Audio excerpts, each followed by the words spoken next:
we are going to discuss who our sleeper fantasy player is going to be this season. Since you do play and you're a big player of it, I will give you the respect of going first. Thank you, Emmett. So my sleeper pick is kind of weird because like this guy is not really a sleeper. He's very well known.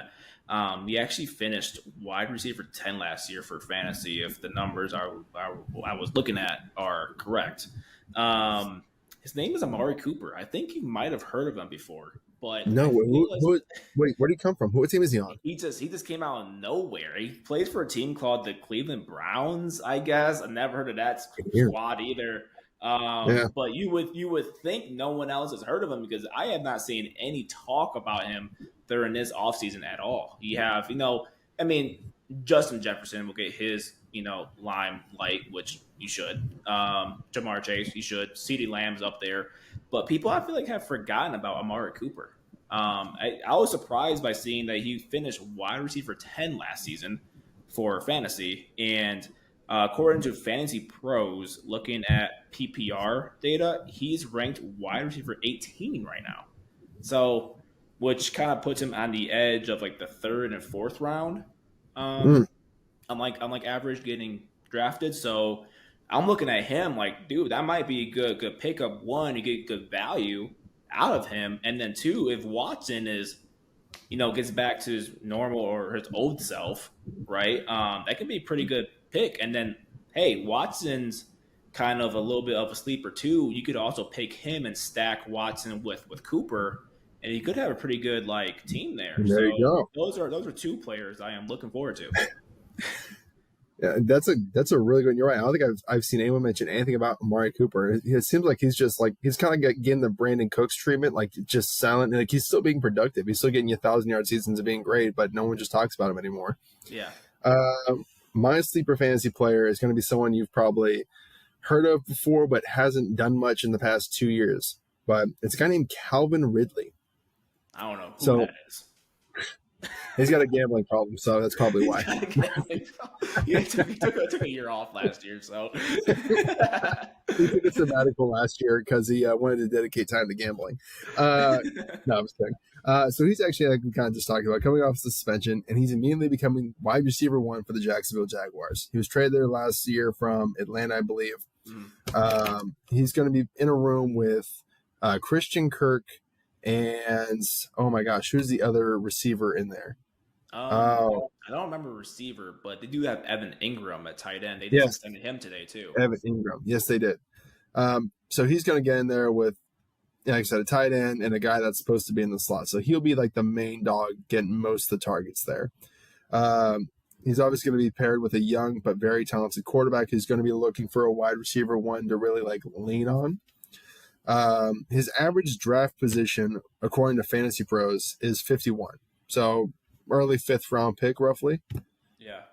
So if you're in a 10-team format, he has the easiest strength of schedule, again, according to Fantasy Pros. So the weakest pass defense he's playing against, weakest corners, however you want to look at that. So my prediction is he could probably actually easily be in the top 10 by the end of the year. I mean, he'll start to build a rapport with Trevor Lawrence. Again, like I said, he's going to rely a lot on him to be wide receiver 1. He runs the cleanest routes in the league. You've already been seeing all the videos circulating. And actually, the last time he did play a full season, and this is with Julio Jones, was still on the team, he had 1,400 yards almost in 2020. He had 143 targets and 9 touchdowns. That's, again, while Julio Jones was still playing 9 games and on the team. I can't believe, well, I guess I can believe it because he took the entire season off, but ADP is 51. Yeah. Wow. And he was like a top 10 receiver when he was active. I'm pretty sure, at least. If not top 5. I mean, he was at least top 10. Yeah, at least top 5. Yeah. Yeah, he was there. They drafted him in the first round out of Alabama to sit here and take over for Julio Jones, who was getting up there in age. So, damn. Well, I remember when we looked at the data last week for the whole DJ Moore segment we had.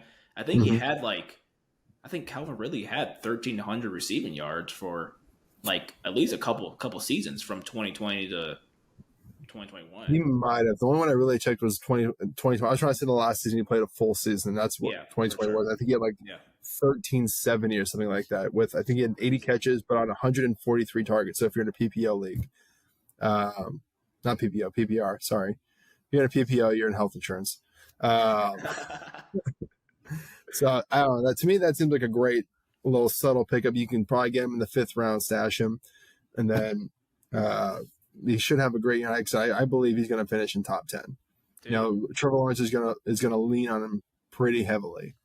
Dude, he might just persuaded me to stack T-Law with Calvin Ridley there, and boom, magic happened. There you go. Yeah. And according to NFL.com, he's only picked up in 66% of the leagues they have right now. So in 1/3 of all the leagues on NFL.com, he's still a free agent. You can still go get him. If you're looking at your roster and thinking, I don't feel great about my receivers, there you go. I mean, getting Ridley in the 5th round, dude, that would be a steal. Yeah, I know. I mean, steal, because you can still, get guys like a Jefferson, a Chase, Hill, a Lamb, whoever. You know what I mean? Damn. Okay. Yeah, imagine taking, you take whatever, Jamar Chase in the 1st, the 2nd, you're able to get Saquon Barkley, and then you get your quarterback in the 3rd, if that's what you want to do. And then the 4th, towards the end of it, you're able to steal Calvin Ridley. You have Calvin Ridley and Jamar Chase as your receivers. You got to feel pretty good about your fantasy football season with that wide receiver tandem there. Listen, give me the 1st place trophy right then and there. And then you can even use Amari Cooper in the 3rd. Get Amari Cooper in the 3rd, Calvin Ridley in the 4th. Dude, I'm taking down notes right now. This is my entire strategy. Hopefully no one watches this and beats you to it. So yeah, right.